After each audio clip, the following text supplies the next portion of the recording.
My mother taught me 3 things: respect, knowledge, search for knowledge. It's an eternal journey.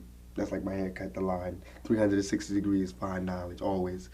And she taught me to not be quiet, to, if there's something in my mind, speak it. That's what God, that was the breath. She always taught, but also to listen.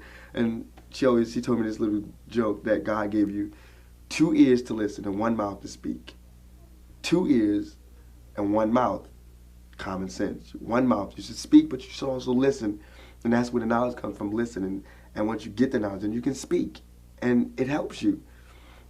So she taught me respect, knowledge, and understanding. They know that every day when I'm breathing, it's for us to go farther. You know, every time I speak, I want the truth to come out.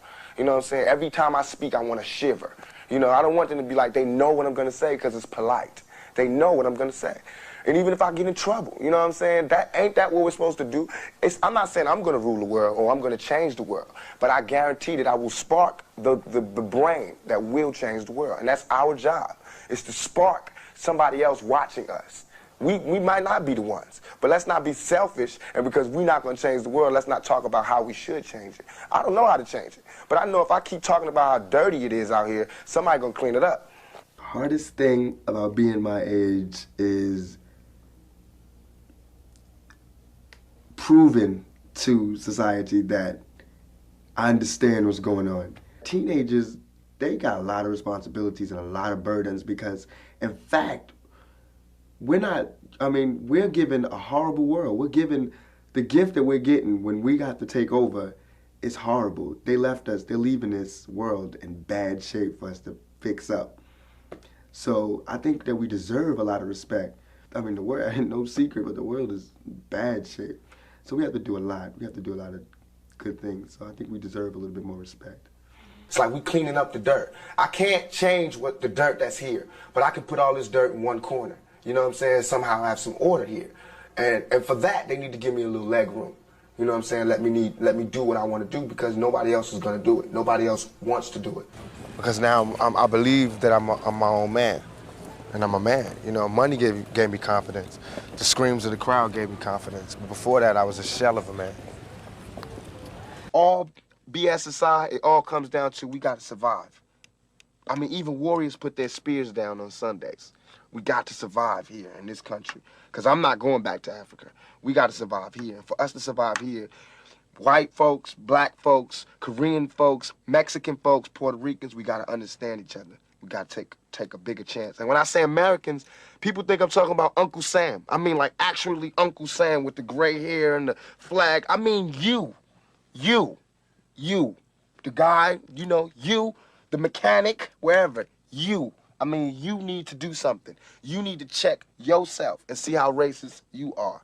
You know what I'm saying? It's real. Like if you are lost in the wilderness and you have a guide, then it's not like being lost. It's like learning new things as you go through. So when you finally get through, you forgot where you were going to. You just want to talk about the path that you just went.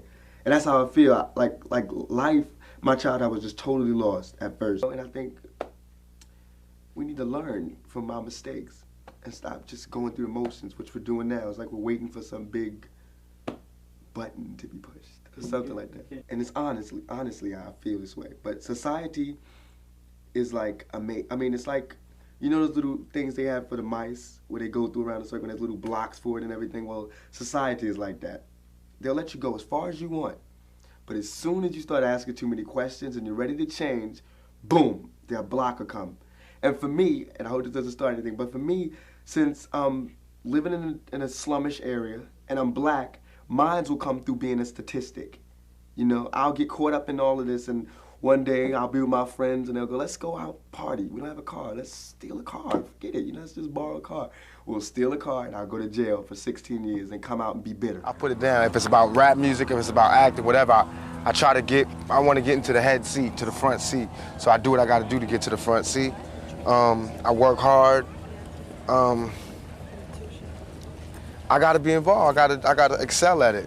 It can't be a small thing. It got to be a big thing. I'm trying to find my way in the world. You know, I'm trying to be somebody instead of just make money off everybody. You know what I'm saying? And so I go down paths that haven't been traveled before, and I usually mess up. But I learn, you know what I'm saying? I come back stronger. You know, I'm not talking ignorant, you know what I'm saying? So I obviously put thought into what I do. Being someone that has nothing, and that even though I have nothing and there's no home for me to go to, my head is up high.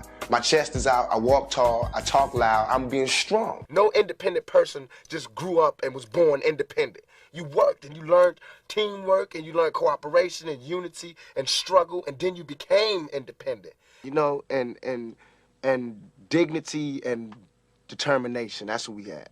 So it's like, I feel as though I'm cheated because instead of me fulfilling my prophecy, I have to start one.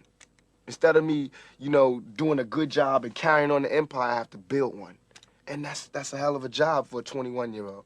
You know what I'm saying? That's a hell of a job for any youngster, male or female, to have to build an empire for your family. There's no way Michael Jackson should have, or whoever Jackson, should have $1,000,000 billion and then there's people starving. There's no way. There's no way that these people should own planes and their people don't have houses, apartments, shacks, drawers, pants. If they earned it, then I think that that's good, and I think that they deserve it. But even if you earned it, you still owe.